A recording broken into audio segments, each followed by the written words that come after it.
മൈത്രിയുടെ case പറയുമ്പോൾ മിന്നൽ മുരളി, അതേപോലെ തന്നെ ബ്രോ ഡാഡി. മകൻ വന്നു, അപ്പം ധ്യാൻ ശ്രീനിവാസനെ കൊണ്ടുവന്നു.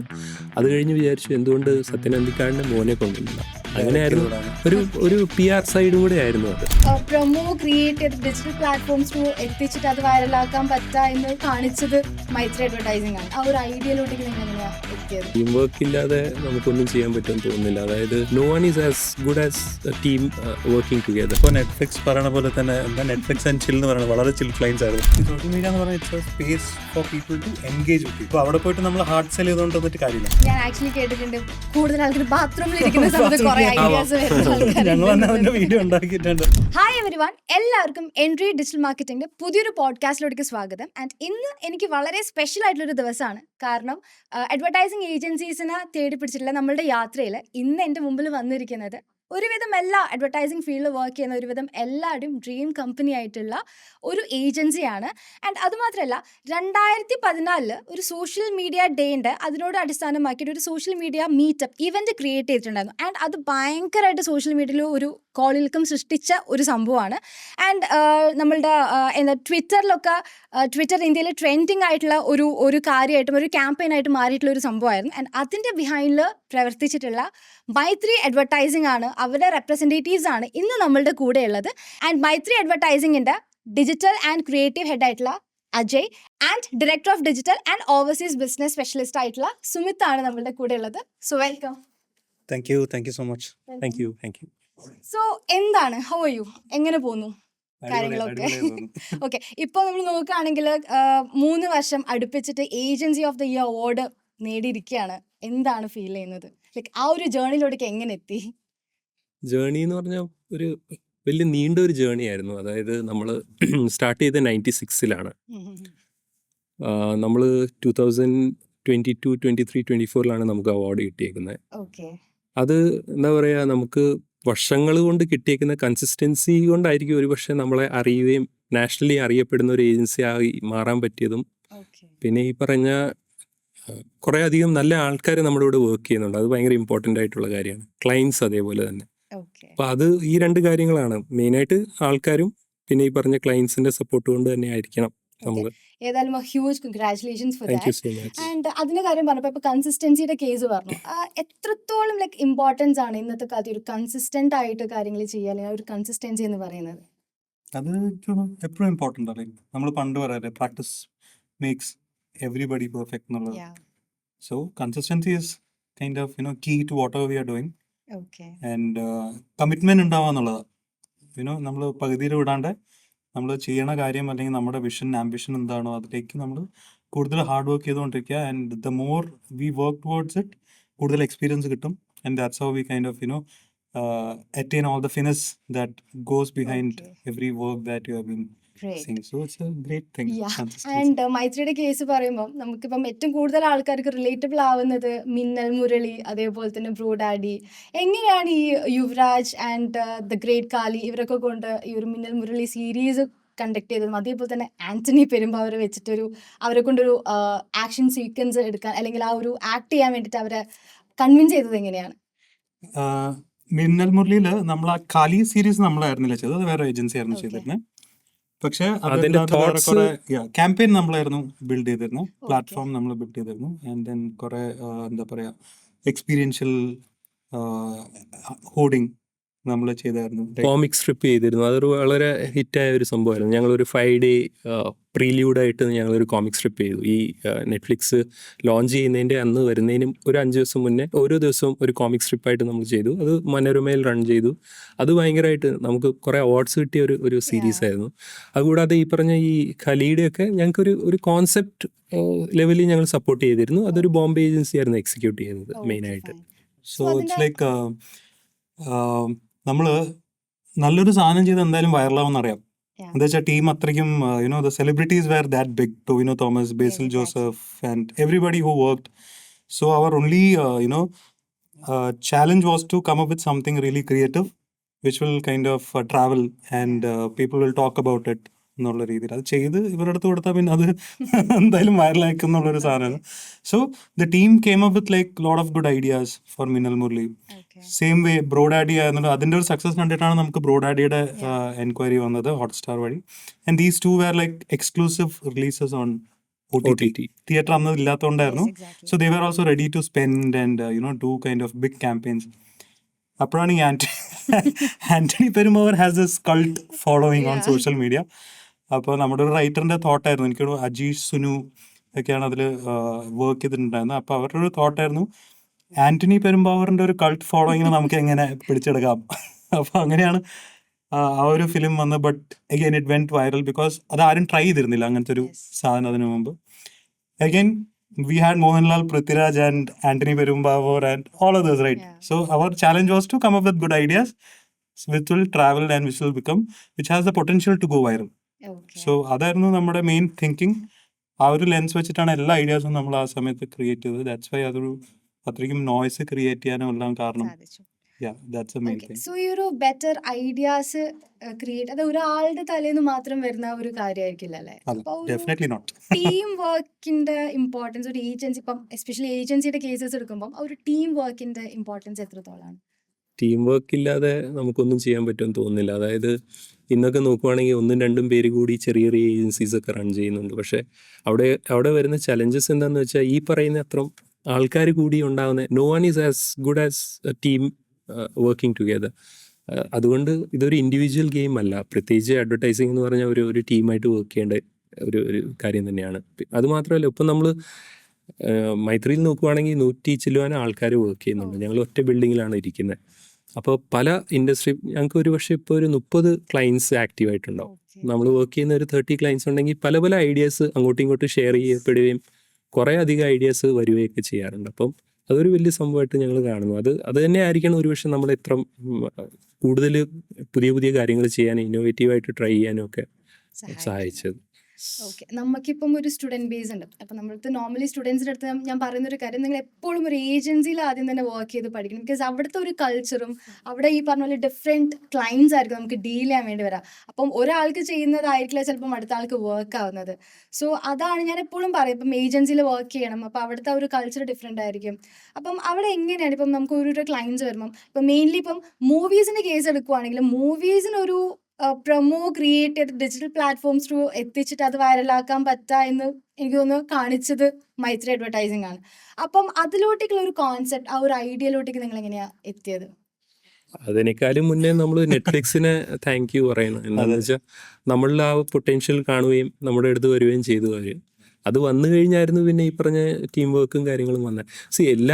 എല്ലാ ക്ലയൻസിനും വർക്ക് ചെയ്യാനുള്ള ഒരു പല രീതിയിലുള്ള ചിന്തകൾ നമ്മുടെ കയ്യിലുണ്ടാവും. അതിനെ എങ്ങനെ കറക്റ്റായിട്ട് ചാനലൈസ് ചെയ്യുക എന്നുള്ളതാണ്. അത് ചെയ്യാൻ ഒരു പക്ഷേ നല്ലൊരു ടീമുണ്ട്. ഈ പറഞ്ഞ പോലെ നല്ല ടീം മാത്രമല്ല, ഈ പറയുന്ന ഒരു ലെവൽ സീനിയേഴ്സ് ഉണ്ട് കുറേ പേര്. അപ്പം ക്രിയേറ്റീവ് ഡയറക്ടേഴ്സും ഇപ്പം അജയ് ആണെങ്കിലും ആ ഒരു വലിയൊരു ടീം അവിടെ ഇരിക്കുമ്പം അവർക്ക് ചാനലൈസ് ചെയ്ത് ഒരു ക്ലയൻറ്റിന് എന്താ കറക്റ്റായിട്ട് വേണ്ടതെന്ന് കറക്റ്റായിട്ട് അവർക്ക് ഡിസൈഡ് ചെയ്യാൻ പറ്റുന്നുണ്ട്. അപ്പം അത് തന്നെ ആയിരിക്കണം. So the movies it was Netflix who came to us, and Hotstar who came to us saying they have this movie release. So അങ്ങനത്തെ അവരൊരു ബ്രാൻഡാണ്. അപ്പം it's not just a movie team who is approaching us. So അതിൻ്റെ ഒരു difference ഉണ്ട്. So അവിടെ ഇരിക്കുന്ന ആൾക്കാരായാലും ക്ലയൻസ് ആയാലും they also are very well അവർ അത്യാവശ്യം നല്ല ക്രിയേറ്റീവ് ഇൻഡസ്ട്രിയിൽ വർക്ക് ചെയ്ത ആൾക്കാരായിരുന്നു. So they know the importance of creative stuff. And that's how it was very easy for us to kind of work with them. Like വളരെ ഇപ്പോൾ Netflix പറയണ പോലെ തന്നെ എന്താ നെറ്റ്ഫ്ലിക്സ് ആൻഡ് ചിൽ എന്ന് പറയുന്നത് വളരെ ചിൽ ക്ലയൻസ് ആയിരുന്നു നെറ്റ്ഫ്ലിക്സ് ഉള്ള pretty open to any ideas. Okay, great. So അതുപോലെ തന്നെ ഇപ്പോൾ നമ്മൾ ഡിജിറ്റൽ മാർക്കറ്റിംഗ് ഏരിയയിൽ പറയുമ്പോൾ നമ്മൾ സോഷ്യൽ മീഡിയ, അതേപോലെ തന്നെ പണ്ടൊക്കെ പറയല് Google, social media platforms, YouTube ഇതൊക്കെയാണ്. അപ്പം ആ ഒരു ഏരിയയിൽ ഇപ്പം ഈ ഒരു OTT പ്ലാറ്റ്ഫോംസിൻ്റെ ഒരു എന്താ പറയുക ഒരു സ്പേസ് ഭയങ്കര ഹ്യൂജ് ആണല്ലേ. അപ്പം അതിലോട്ടേക്ക് നമ്മൾ ഇപ്പൊ കടന്നു ഒരുപാട് ആൾക്കാർ വന്നു. ഇപ്പൊ നിങ്ങൾക്ക് ബ്രാൻഡ്സ് അപ്രോച്ച് ചെയ്യാറുണ്ടോ ഇങ്ങനെ ലൈക്ക് ഈ OTT പ്ലാറ്റ്ഫോംസിൽ കാര്യങ്ങൾ കോൺസെപ്റ്റ്സ് കാര്യങ്ങൾ ഐഡിയാസ് വേണം എന്നൊക്കെ പറഞ്ഞിട്ട്? OTT ബ്രാൻഡ്സ് വരാറുണ്ട്. ഇപ്പം ഈവൻ ഔട്ട്സൈഡ് കേരള ആഹാ എന്ന് പറയുന്നൊരു അറിയാം, ആഹാ നമ്മളെ അപ്രോച്ച് ചെയ്തിട്ടുണ്ടായിരുന്നു. എന്ന് പറഞ്ഞ പോലെ ബ്രാൻഡ്സ് ഒക്കെ വരാറുണ്ട്. പിന്നെ എന്താണെന്ന് വെച്ചാൽ നമുക്ക് ഈ ഒരേ കാറ്റഗറിയിലെ 2 ക്ലയൻസ് ആയിട്ട് വർക്ക് ചെയ്യാൻ അതായത് പാടാണ്.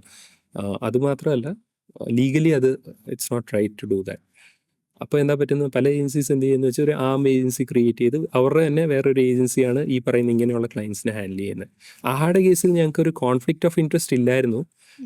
അവർക്ക് വേണ്ടത് കർണാടക, ആന്ധ്രയായിരുന്നു മെയിനായിട്ട്. അവർക്ക് ആന്ധ്രയായിരുന്നു വേണ്ടത്. ഞങ്ങളൊരു ടോക്കിലായിരുന്നു, പിന്നെ അത് മുന്നോട്ട് പോയില്ല. പക്ഷേ അങ്ങനെ പല ക്ലയൻസ് വരാറുണ്ട്. ഇപ്പം ഞങ്ങൾ ഓൾറെഡി ഹോട്ട്സ്റ്റാർ ആയിട്ട് വർക്ക് ചെയ്യുന്നതുകൊണ്ടാണ് ആ കാറ്റഗറിയിൽ വേറെ ഒരു ക്ലയൻറ്റ് നമ്മുടെ അടുത്ത് അങ്ങനെ വരാത്തത്. ഇവർക്ക് OTT ഇപ്പോൾ നോക്കുമ്പോൾ അവർക്ക് ഓരോ മൂവിയാണ് അവരുടെ ബ്രാൻഡ്, യുനോ. സോ ഓരോ മൂവിക്ക് ഓരോ പൊസിഷനിങ് ഉണ്ടാവും for them. So that's how they work. So ഇപ്പോഴത്തെ ഒരു സിനാരിയോ നോക്കുമ്പോൾ ഇപ്പോൾ വീണ്ടും തിയേറ്റേഴ്സൊക്കെ ഭയങ്കരമായിട്ട് തുടങ്ങി. അപ്പോൾ അവർക്ക് എക്സ്ക്ലൂസീവ് റിലീസസ് ഭയങ്കര കുറവാണ്. എല്ലാം തിയേറ്ററിൽ പോയിട്ട് പിന്നെയാണ് ഇങ്ങോട്ടേക്ക് വരണം. അപ്പോൾ മോസ്റ്റ്ലി എല്ലാവരും കണ്ടു കാണുമെന്നെങ്കിൽ, അല്ലെങ്കിൽ that movie should be so good that it's watchable again. So പണ്ടത്തിനെക്കാട്ടിലും നോക്കുമ്പോൾ ഇപ്പോൾ നെറ്റ്ഫ്ലിക്സ് അല്ലെങ്കിൽ ഹോട്ട്സ്റ്റാർ ഒക്കെ അവർ ചെയ്യുന്ന ഒരു ക്യാമ്പയിൻ്റെ ബിഗ്നസ് കുറഞ്ഞിട്ടുണ്ട്. ബട്ട് ദെൻ അതർ ആക്ടിവിറ്റീസ് എന്നുള്ള രീതിയിൽ അവർക്കുള്ള ബ്രാൻഡിങ്, ഹോട്ട്സ്റ്റാറിനുള്ള ബ്രാൻഡിങ് എന്നുള്ള രീതിയിൽ ഇപ്പോഴും നമ്മൾ ചെയ്യാറുണ്ട്. ഓക്കെ. ആൻഡ് ഈ BGMIന് വേണ്ടിയിട്ട് നമ്മൾ സന്ദേശം മൂവിയുടെ റീക്രിയേറ്റ് ചെയ്തിട്ട് ധ്യാൻ ശ്രീനിവാസിനെ വെച്ചിട്ടൊരു കോണ്ടന്റ് ക്രിയേറ്റ് ചെയ്തായിരുന്നു. ലൈക്ക് അതിൻ്റെ ഐഡിയ എങ്ങനെയാണ് വന്നത്? ധ്യാൻ ശ്രീനിവാസൻ ആൻഡ് ദിസ് സന്ദേശം. അത് ഇൻട്രസ്റ്റിംഗ് ആണ്. അത് ഇതേപോലെ തന്നെ the thing is team work, right? എല്ലാവരുടെ അടുത്ത് അടിപൊളി ഐഡിയാസ് ആണുള്ളത്. ഇറ്റ്സ് നോട്ട് ലൈക്ക് ഓരോരുത്തരും എല്ലാം നമ്മുടെ ബേബീസ് ആണ്. It's very hard for us to choose. So that's where the client becomes the integral part. Now he should have the confidence to pick the best out of it, which he thinks will kind of work for his brand. അപ്പോൾ again Sunu എന്ന് പറഞ്ഞ ഒരു റൈറ്ററാണ് ഇതിൻ്റെ thought ഉണ്ടായിരുന്നത്, നമ്മുടെ BGMI സന്ദേശം. Just പുള്ളിക്ക് പെട്ടെന്നൊരു ഐഡിയ കിട്ടി, ഇത് നമ്മൾക്ക് ഭയങ്കര സീംലെസ് ആയിട്ട് നമ്മുടെ BGMIയുടെ ഉള്ള എലിമെൻറ്റ്സ് നമുക്ക് ഇതിലേക്ക് കൊണ്ടുവന്നാൽ ഇറ്റ് മൈറ്റ് ബി ഗുഡ് എന്നുള്ള രീതിയിൽ തോട്ട് വന്നപ്പോൾ then we all sat and we discussed. നമ്മുടെ ക്രിയേറ്റീവ് ഡയറക്ടേഴ്സ് ഫ്രാൻസിസ്, വിൻസെൻ്റ് ഒക്കെ നമ്മളെല്ലാവരും കൂടി ആലോചിച്ചാൽ why not recreate that scene maybe with their sons. ഓരോ ലെവല് നമ്മൾ അതിൽ ആഡ് ചെയ്ത് പോകുമായിരുന്നു. ഇപ്പം മകൻ വന്നു, അപ്പം ധ്യാൻ ശ്രീനിവാസനെ കൊണ്ടുവന്നു. അത് കഴിഞ്ഞ് വിചാരിച്ചു എന്തുകൊണ്ട് സത്യനന്ദിക്കാടിൻ്റെ മോനെ കൊണ്ടുവന്നില്ല. അങ്ങനെയായിരുന്നു. ഒരു PR സൈഡും കൂടെ ആയിരുന്നു അത് ശരിക്കും വർക്കായി, ബ്രാൻഡിന് വേണ്ടിയും വർക്കായി. അത് ഈ കഴിഞ്ഞയുടെ നമ്മുടെ തൊക്കുമുട്ടിൽ മുന്നേ വരെ ഏറ്റവും കൂടുതൽ ഷെയർ ചെയ്യപ്പെട്ട കോണ്ടന്റ് ആയിരുന്നു അവരുടെ page. Most viral gaming add എന്നുള്ളൊരു ഇതായിരുന്നു നമ്മുടെ സന്ദേശം. പക്ഷെ അത് ഇപ്പം നമ്മള് അതും ഞങ്ങൾ തന്നെ സോറി തള്ളല്ല. ടീം ബിൽഡിങ്ങിന്റെ കേസ് പറഞ്ഞപ്പം ഇപ്പം ഓൾമോസ്റ്റ് നമ്മളുടെ ഒരുവിധം സ്റ്റുഡൻസിനാണെങ്കിൽ ഇപ്പം ഡിജിറ്റൽ മാർക്കറ്റ് ഇപ്പം അതിലൂടെ ഒരു കരിയർ ബിൽഡ് ചെയ്യാൻ വേണ്ടി നോക്കുന്ന ഒരാൾക്കാണെങ്കിൽ അവർക്ക് എപ്പോഴും ഉള്ളൊരു ഡൗട്ടാണ്, ഇപ്പം ഒരു ഡിജിറ്റൽ മാർക്കറ്റിംഗ് ടീം എന്ന് പറയുമ്പം അതിൽ ആക്ച്വലി ആരൊക്കെ ആയിരിക്കും ഇൻവോൾവ് ചെയ്യുക? ഇപ്പം ഈ പറഞ്ഞിരിക്കുന്ന കോണ്ടന്റ് നമുക്ക് പ്രിപ്പയർ ചെയ്യാൻ ബിൽഡ് ചെയ്യണമെങ്കിൽ അത് എത്ര പെട്ടെന്നുണ്ടായി വരുന്നൊരു സംഭവമാണോ, അല്ലെങ്കിൽ എന്തോരം ആൾക്കാരുടെ ഒരു ഇൻവോൾവ്മെന്റ് അതിലുണ്ടാവും? അല്ല, അതിനൊരു പ്രോസസ്സ് മനസ്സിലാക്കിയാൽ വളരെ സിമ്പിളാണ്. അതായത് ഒരു ബ്രീഫ് വരുന്നു, ബ്രീഫ് വന്നു കഴിഞ്ഞാൽ അതൊരു സർവീസ് ചെയ്യുന്ന ഒരാളായിരിക്കും. അത് ബ്രീഫ് ചെയ്യും ടീമിനെ. ബ്രീഫ് ചെയ്യുന്ന ആരായിരിക്കും? ഒരു ക്രിയേറ്റീവ് ഡയറക്ടറിനെ ആയിരിക്കും. ക്രിയേറ്റീവ് ഡയറക്ടർ ചൂസ് ചെയ്യുന്ന ഒരു സെറ്റ് ഓഫ് ആൾക്കാരെ ആരൊക്കെ ഇതിൽ വർക്ക് ചെയ്യുക എന്നുള്ളത്. അതിൽ ആർട്ടിലെ ആളുണ്ടാവും. ആർട്ടിലെ ആളായിരിക്കും ചിലപ്പം ഒരു എഡിറ്റർ ഉണ്ടാവും, അല്ലെങ്കിൽ 2 എഡിറ്റേഴ്സ് ഉണ്ടാവും, ഗ്രാഫിക് ഡിസൈനേഴ്സ് ഉണ്ടാവും. അതുകൂടാതെ കോപ്പി സൈഡിലെ ആൾക്കാരുണ്ടാവും. കോപ്പിക്കാരാണ് കൂടുതലും തിങ്ക് ചെയ്യുന്നത്. അവരാണ് ഈ ക്രിയേറ്റീവ് ഡയറക്ടേഴ്സ് എന്ന് പറഞ്ഞ് പിന്നെ പ്രൊമോട്ട് ആകുന്ന ആൾക്കാർ. ആ ഒരു ടീം ഇരുന്നിട്ടാണ് ഇതിനെ ക്രിയേറ്റ് ചെയ്യുന്നത്. അപ്പം 1-2 പേരോ ആയിരിക്കില്ല, ഒരു 7-8 പേര്, അല്ലെങ്കിൽ മിനിമം ഒരു 6 പേരുണ്ടാവും ആ ടീമിൽ വർക്ക് ചെയ്യുക. അങ്ങനെയാണ് നമ്മളൊരു തോട്ട് നമ്മൾ ഡെവലപ്പ് ചെയ്യുന്നത്. ഞാനിപ്പോൾ എനിക്ക് പറയാൻ പറ്റിയൊരു എക്സ്പീരിയൻസ് ആണ്. ഞാൻ മുമ്പ് വർക്ക് ചെയ്തുകൊണ്ടിരുന്ന ഒരു ഡിജിറ്റൽ ഏജൻസി, ലൈക്ക് പക്കാ ഡിജിറ്റൽ ഏജൻസിയിലായിരുന്നു. But then I came to Maitri. So it was a very ഭയങ്കര ഡിഫറെൻറ്റ് എക്സ്പീരിയൻസ് ആയിരുന്നു for me to shift from a proper digital agency to an advertising agency who also does digital. ഒരു social media wing ഉള്ള ഒരു ഏജൻസിയിൽ എന്താ വെച്ചാൽ pakka digital ആകുമ്പോൾ we usually concentrate on numbers. Client want results, numbers. So അവിടെ എന്താ സംഭവിക്കണമെന്ന് വെച്ചാൽ നമ്മുടെ ക്വാളിറ്റി ഭയങ്കരമായിട്ട് കുറഞ്ഞു പോകും. See in the end we all are humans, right? So നമുക്ക് മെഷീൻ പോലെ അത്രയ്ക്ക് നമുക്ക് വർക്ക് ചെയ്യാൻ പറ്റില്ല. ആൻഡ് ക്രിയേറ്റീവ് എന്ന് പറയുമ്പോൾ ഇറ്റ്സ് നോട്ട് എപ്പോഴും അങ്ങനെ വരില്ല. നമ്മള് വിയേർഡ് സിനാരിയോസിലായിരിക്കും നമുക്ക് ഐഡിയാസ് വരുന്നത്. സോ ഞാൻ ആക്ച്വലി കേട്ടിട്ടുണ്ട് കൂടുതൽ ആൾക്കാർ ബാത്റൂമിൽ ഇരിക്കുന്ന സമയത്ത് കുറേ ഐഡിയാസ് ഞങ്ങൾ തന്നെ അതിന്റെ വീഡിയോ ഉണ്ടാക്കിയിട്ടുണ്ട്. സോ മൈത്രിയിൽ വന്നപ്പോൾ the difference which we thought V should B bringing in was like നമുക്ക് എങ്ങനെ ക്വാണ്ടിറ്റി കുറച്ചിട്ട് ക്വാളിറ്റി കൂട്ടാൻ പറ്റും. Like okay. What ever creatives that we are doing, it should talk for itself, അല്ലെങ്കിൽ it should travel by itself എന്നുള്ളതാണ്. So if you look at any like Amul നമ്മുടെ client ആണ്. നമ്മളുടെ കേരളം പേജ് നമ്മളാണ് ഹാൻഡിൽ ചെയ്യണത് സോഷ്യൽ മീഡിയ. സോ ഭയങ്കര അൺഹിഞ്ച്ഡ് content ആണ് നമ്മൾ അവർക്ക് വേണ്ടി ചെയ്യാറ്. And like if you look at the audience that is interacting with us, it's like very funny. Comments തന്നെ നമുക്ക് നോക്കി കുറേ സമയം കളയാൻ പറ്റും. So it's always important that see, clients might come to you and say എനിക്ക് ഇത്രത്തെ number of post വേണം. But then നമ്മളെങ്ങനെയാണ് ക്ലയൻറ്റിനെ എഡ്യൂക്കേറ്റ് ചെയ്യുക എന്നുള്ളതാണ്. സി നമ്പർ ഒരു ഭാഗത്തിരിക്കാം, but then you should also depend on quality, right?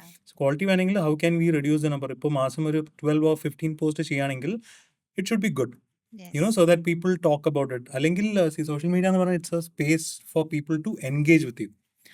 അപ്പോൾ അവിടെ പോയിട്ട് നമ്മൾ ഹാർഡ് സെൽ ചെയ്തുകൊണ്ട് വന്നിട്ട് കാര്യമില്ല. So we should also put effort to kind of convince the client, saying, you see, quantity കഴിഞ്ഞു, അതൊക്കെ മുമ്പായിരുന്നു. Now people have changed post COVID. like നമ്മൾ കാണുന്ന കോണ്ടന്റ് എവിടെ നിന്നൊക്കെ ഉള്ള കോണ്ടന്റാണ് കാണുന്നത്. So we need to make sure that the quality is kind of at par, അല്ലെങ്കിൽ above par എന്നുള്ള രീതിയിലായിരിക്കും വെക്കേണ്ടത്. ഇതിപ്പോൾ പറഞ്ഞപ്പോൾ മോസ്റ്റ് ഓഫ് ദ ക്ലയൻസ്, ഇപ്പം ഞാനൊക്കെ ഏജൻസിയിൽ വർക്ക് ചെയ്യുന്ന സമയത്ത് അവിടെ ഈ പറഞ്ഞതുപോലെ അവർ കൂടുതൽ നോക്കുന്നത് നമ്പേഴ്സിനെയാണ്. അവർക്ക് ഈ ഫോളോവേഴ്സ് ഡ്രോപ്പ് ആയി കഴിഞ്ഞാൽ, അല്ലെങ്കിൽ അവർക്ക് അത്യാവശ്യം നല്ല ഫോളോവേഴ്സ് വേണം, കോമ്പറ്റീറ്റേഴ്സിന് ഇത്രയും ഫോളോവേഴ്സ് ഉണ്ടാവും പറയുമ്പം ചിലപ്പം അവരുടെ പോസ്റ്റേഴ്സിനൊക്കെ അത്യാവശ്യം നല്ല എൻഗേജ്മെൻറ്റും കാര്യങ്ങളൊക്കെ ഉണ്ടാവും. പക്ഷെ എന്നാൽ ഈ ഫോളോവർ കൗണ്ട് ഭയങ്കരമായിട്ട് ഹ്യൂജായിട്ട് വേണം. അത് കിട്ടിക്കഴിഞ്ഞാലാണ് അവരുടെ ബ്രാൻഡ് നല്ല രീതിയിൽ വളരുള്ളൂ എന്ന് വിചാരിക്കുന്ന കുറച്ച് ക്ലയൻസ് ഉണ്ട്. സോ അതിനെക്കുറിച്ച് എന്താ പറയാനുള്ളത്? അത് എല്ലാവർക്കും നമ്പേഴ്സ് എല്ലാവർക്കും ഇമ്പോർട്ടൻ്റ് ആണല്ലേ. ഒരു ബ്രാൻഡ് എന്ന് പറയുമ്പോൾ, ഒരു ബ്രാൻഡ് മാനേജർ വരുമ്പോൾ അവർക്ക് നമ്പേഴ്സ് ഡെഫിനറ്റ്ലി ഇമ്പോർട്ടൻ്റ് ആണ്. We should be working towards that also. It's not that നമ്മൾ ക്രിയേറ്റീവ് മാത്രമല്ല, we should be working towards the creative which will bring in numbers like followers ആയാലും. അവിടെയാണ് ഈ പറയുന്ന paid and organic strategy, how to kind of കറക്റ്റായിട്ട് നമുക്ക് എങ്ങനെ ഒരു സ്ട്രാറ്റജി ഉണ്ടാക്കിയിട്ട് എന്തൊക്കെ നമ്മൾ പെയ്ഡ് ചെയ്യണം, എന്തൊക്കെ ഓർഗാനിക്കലി പോകണം, ഒരു നല്ലൊരു ഒരു വേ ഫോർവേഡ് ഉണ്ടെങ്കിൽ we can definitely convince the client, and they will also like if few posts go viral. So they won't complain. അല്ല, അതിൻ്റെ ഏറ്റവും ഈ പറഞ്ഞത് വേറൊരു കാര്യം കൂടെ ഉള്ളത് എന്താണെന്ന് വെച്ചാൽ, കൺസിസ്റ്റൻസി എന്ന് നമ്മൾ ആദ്യം പറഞ്ഞു. അല്ലാതെ ഒരു നല്ല ക്രിയേറ്റീവ് ചെയ്തു അത് വൈറൽ പോയി, പിന്നെ 3 ക്രിയേറ്റീവ് വരുന്നത് വളരെ മോശമാണെങ്കിൽ നാളെ നമ്മൾ തന്നെ ഇത് കാണുന്നവരാണെങ്കിൽ ഇതെന്താ നമ്മൾ കണ്ടുകൊണ്ടിരിക്കുന്നത്, പിന്നെ ഒരു 4ാമത്തെ സാധനം ഒരു ബോർ സാധനമാണെങ്കിൽ നമ്മൾ ഒരു പക്ഷേ അൺഫോളോ ചെയ്ത് പോകും. സോ ആ ഒരു കൺസിസ്റ്റൻസിയിലാണ് ഞങ്ങൾ കൂടുതലും ട്രൈ ചെയ്യാറ്. അത്ര എളുപ്പമല്ല. ഈ പറഞ്ഞ പോലെ ഈ ക്ലയൻസിന് വളരെയധികം ഡിമാൻഡ്സ് ഉണ്ട്. അപ്പം ഞങ്ങളൊരു ബാലൻസിൽ കൊണ്ടുപോകാനാണ് നോക്കുന്നത് കൂടുതലും. സോ ഇതിന്റെ കൂടെ നിങ്ങൾക്ക് ഏറ്റവും കൂടുതൽ ബുദ്ധിമുട്ട് തോന്നിയ എന്തെങ്കിലും ഒരു ക്ലയന്റ് എക്സ്പീരിയൻസ് ഉണ്ട്? എന്തെങ്കിലും പറഞ്ഞ് അവരൊക്കെ അങ്ങോട്ട് കൺവിൻസ് ചെയ്യിപ്പിക്കാൻ ബുദ്ധിമുട്ടായിട്ട് ക്ലയൻസിന്റെ പേര് എക്സ്പീരിയൻസ് മാത്രം പറഞ്ഞാൽ മതി. ഇഷ്ടം പോലെ ക്ലയൻസ് ഉണ്ട്. അത് I think 90% of clients are difficult. എന്താണെന്ന് വെച്ചാൽ അവർ മുടക്കുന്ന കാശാണ്. അവർ മുടക്കുന്ന ഓരോ രൂപയ്ക്ക് ഇപ്പം നമ്മൾ ഇപ്പുറത്തെ സൈഡിൽ നിന്ന് ഒരു പ്രിൻ്റ് ആഡ് ആണെങ്കിൽ നമ്മൾ വിചാരിക്കുന്ന എന്തിനാണ് നമ്മൾ ഇത്രയും വലിയൊരു ഇമേജ് വെക്കുന്നത്, ഇത്രയും വലിയ ലോഗോയുടെ ആവശ്യമില്ല. പക്ഷേ ക്ലയൻറ്റ് വിചാരിക്കുന്നത് എന്താ, ഞാൻ കാശ് കൊടുക്കുന്നതല്ലേ ഈ പത്രത്തിന് ഇത്രയും കൂടുതൽ കാശ് കൊടുക്കുമ്പോൾ നമ്മൾ അതനുസരിച്ചുള്ള കോണ്ടന്റ് അതിൽ കാണിക്കേണ്ടത് എന്നുള്ളതാണ്. സോ അതിനൊരു സയൻറ്റിഫിക് സൈഡ് ഉണ്ട്. അത് പല ആൾക്കാർക്കും അത് മനസ്സിലാവാറില്ല. അത് നമ്മൾ ക്ലയൻറ്റിനോട് ഒരു പരിധി കൂടുതൽ പറയാനും പറ്റില്ല. അവസാനം നമ്മൾ സമ്മതിക്കും. പല ക്ലയൻസ് ഉണ്ട് ഇപ്പം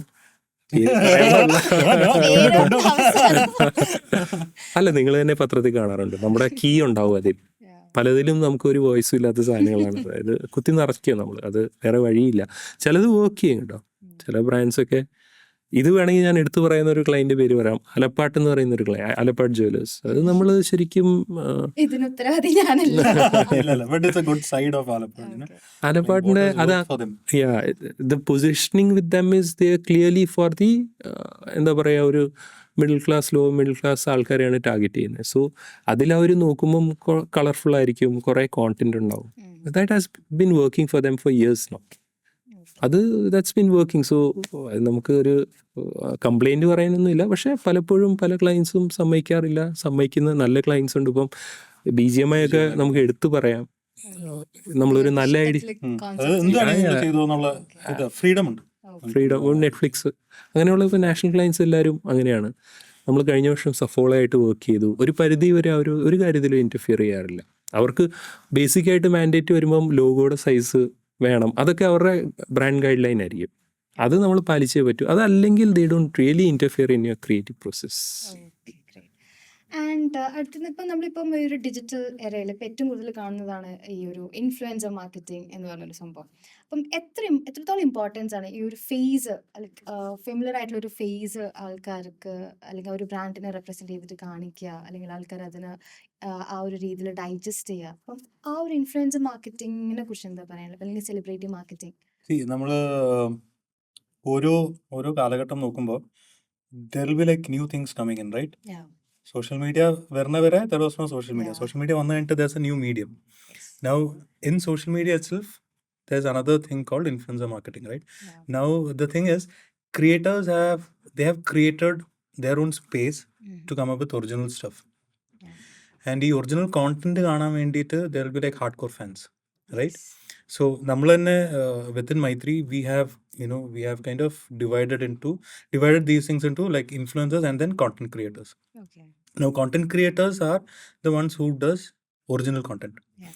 അപ്പോൾ ഞങ്ങൾ കൂടുതലും നോക്കാറ് ഈ കോണ്ടന്റ് ക്രിയേറ്റേഴ്സ് ആയിട്ട് എങ്ങനെ നമുക്ക് കൊളാബറേറ്റ് ചെയ്യാൻ പറ്റും, Okay. ബിക്കോസ് അവരുടെ വാല്യൂ ഭയങ്കര ഹൈ ആയിരിക്കും, റൈറ്റ്?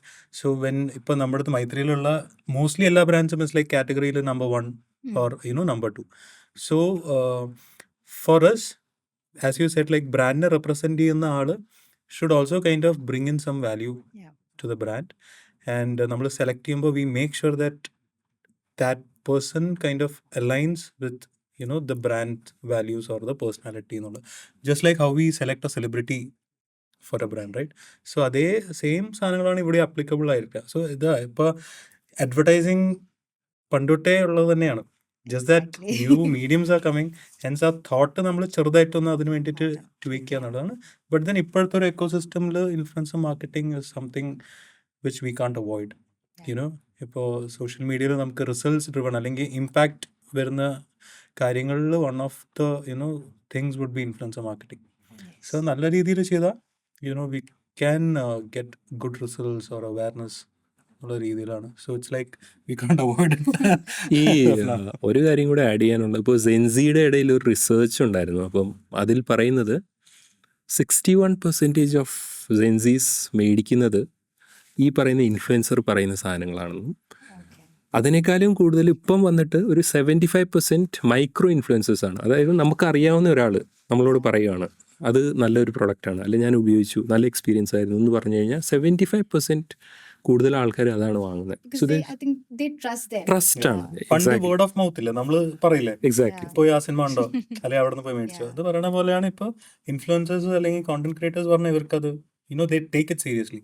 Okay. So അവിടെ ആക്ച്വലി ഈവൻ കോണ്ടന്റ് ക്രിയേറ്റേഴ്സ് അല്ലെങ്കിൽ agencies influencers also have a responsibility to kind of make sure that with whom they are collaborating. Exactly. So they should also they should not be kind of ഓഡിയൻസിന്റെ ആ ഒരു mind set വെച്ച് ഒരിക്കലും false promotions ഒരിക്കലും Yeah. ചെയ്യരുത് എന്നുള്ളൊരു സാധനം കൂടി മനസ്സിലാക്കണം. പിന്നെ ഫോഴ്സ് ഫിറ്റ് നമ്മൾ ചെയ്യാറില്ല ഒന്നും. ഫോഴ്സ് ഫിറ്റ് ഇപ്പം ചേരാത്ത ഒരാൾക്ക് ഒരു സാധനം, ഒരു പ്രൊഡക്റ്റ് നമ്മൾ അവിടെ കൊടുക്കാറില്ല. സോ അത് വളരെ സ്ട്രാറ്റജിക്കലി തന്നെ ചിന്തിച്ചാണ് നമ്മൾ ചെയ്യാറ്. എനിക്ക് പലപ്പോഴും തോന്നിയിട്ടുണ്ട് ഇൻഫ്ലുവൻസർ മാർക്കറ്റിങ്ങിന് ഭയങ്കര ഈസി ആയിട്ട് എടുക്കുന്ന ഒരുപാട് ഏജൻസീസ് അല്ലെങ്കിൽ ഒരുപാട് ആൾക്കാരുണ്ട്. അതായത് ഇൻഫ്ലുവൻസേഴ്സ് നല്ല രീതിയിൽ ഫോളോവേഴ്സും റീച്ചും ഇംപ്രഷനും ഉള്ള ആൾക്കാരെ എടുത്ത് ചെയ്യിപ്പിക്കാം. പക്ഷെ ആക്ച്വലി അത് അങ്ങനെയല്ലല്ലോ വർക്ക് ആവുന്നത്. See, that's where content speaks for itself. What goes viral, like നമുക്ക് ഇപ്പോൾ ടോപ്പ് ഓഫ് ദ മൈൻഡ് വരുന്ന കുറച്ച് പേരുകൾ ഉണ്ടാവുള്ളൂ, പക്ഷെ എത്ര ഇൻഫ്ലുവൻസേഴ്സ് ഉണ്ട് അല്ലേ? അപ്പോൾ തിങ്കിങ്ങും അതേപോലെ ആയിരിക്കണം. നമ്മൾ എത്ര മില്യൺ ഫോളോവേഴ്സ് ഉണ്ടെങ്കിലും if the content is not good, it's not going to reach anywhere, because it all depends on the audience, അല്ലെങ്കിൽ അവരെ ആരാ ഫോളോ ചെയ്യണം എന്നുള്ളതാണ്. അവിടെയാണ് ഇപ്പോൾ usually there are people who does lot of trends, like dancers ഉണ്ട്, dance ചെയ്യുന്ന ആൾക്കാരുണ്ട്.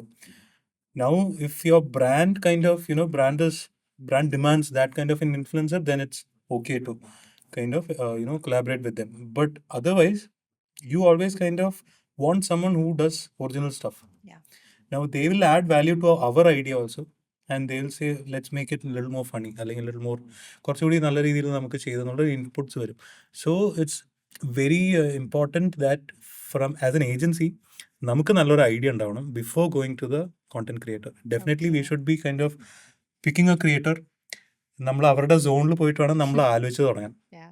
And then you talk to the creator. അതിനു മുമ്പ് ക്ലയന്റിനോട് സംസാരിച്ച് അപ്രൂവൽ വേണം. എന്നിട്ടാണ് നമ്മളത് Okay. എലിവേറ്റ് ചെയ്യാൻ വേണ്ടിയിട്ട് അവരുടെയും കൂടി ഹെൽപ്പ് നമ്മൾ നോക്കുക. So it's always important that as an agency you should have the idea first, right? Yeah. You should have that conviction, okay, this piece with that creator or influencer has the potential to go viral. Yeah. Then you kind of talk to the creator so that your idea will be kind of elevated to the next level. Okay. മറ്റേ രീതിയിൽ ചെയ്താൽ it won't be very effective Yeah, ഇപ്പം to any കൂടുതലും plans. Before having like ഒരു pre plan strategy ഉണ്ടാക്കുന്നതിന് മുമ്പ് തന്നെ ചിലപ്പോൾ ഇന്ന ഇൻഫ്ലുവൻസറിനെ വെച്ച് ചെയ്യാം എന്നുള്ള ഒരു തോട്ട്, അല്ലെങ്കിൽ ഇന്ന കോണ്ടന്റ് ക്രിയേറ്ററിനെ വെച്ച് ചെയ്യാം എന്നുള്ളൊരു തോട്ടിലോട്ടേക്കാണ് കൂടുതൽ ആൾക്കാർ പോകുന്നത്. ആൻഡ് അത് വർക്ക് ആവില്ല. ചിലപ്പോൾ നമുക്കിപ്പം ഓരോ ഇൻഫ്ലുവൻസേഴ്സിനെ നമ്മൾ എടുക്കുമ്പോൾ നമുക്ക് അതിനൊരു ഒബ്ജക്റ്റീവ് ഉണ്ടാവില്ല. ഇപ്പം Yeah. കൂടുതൽ നമുക്ക് ബ്രാൻഡ് അവയർനെസ് ആണോ, അല്ലെങ്കിൽ നമുക്ക് അതിൽ കൂടുതൽ ലീഡ്സ് ആണോ കളക്ട് ചെയ്യേണ്ടത്, അങ്ങനത്തെ ഒരുപാട് ഒബ്ജക്റ്റീവ്സ് ഉണ്ടാവും. ഇത് ചുമ്മാ ഒരു സ്ട്രാറ്റജി ഇല്ലാണ്ട് വെറുതെ അങ്ങോട്ട് ഒരാളെ അപ്രോച്ച് ചെയ്ത് അതാണ് കഴിഞ്ഞാൽ I don't think it works. That's also because നമ്മൾ ട്രേഡ് ചെയ്യുവാണോ അതോ ബ്രാൻഡ് ബിൽഡ് ചെയ്യുവാണോ എന്നുള്ളൊരു ചോദ്യമാണ്. അതായത് you won't reach, you might be using someone who has 2 million 3 million followers. അത് വർക്ക് ചെയ്യുമോ ഇല്ലയോ എന്നുള്ള രണ്ടാമതാണ്. റീച്ച് ഉണ്ട്, കച്ചവടം നടന്നേക്കാം, ഇത്ര ആൾക്കാർ കാണുന്നല്ല, ആരെങ്കിലും ഒക്കെ മേടിക്കുക. അതേസമയം നമ്മൾ കൺസിസ്റ്റൻ്റ് ആയിട്ട് ഈ പറയുന്ന കറക്റ്റായിട്ടുള്ള ആൾക്കാരെ വെച്ച് നമ്മൾ പ്രൊമോട്ട് ചെയ്യുമ്പോഴാണ് അതിന് ഇന്നല്ലെങ്കിൽ നാളെ അത് കച്ചവടം ഉണ്ടാവും. Because they are the people who are regular follower of this particular influencer. അപ്പോൾ അങ്ങനെയാണ് നമ്മൾ അതിനെ കൂടുതലും അപ്രോച്ച് ചെയ്യാറ്. ഓക്കെ.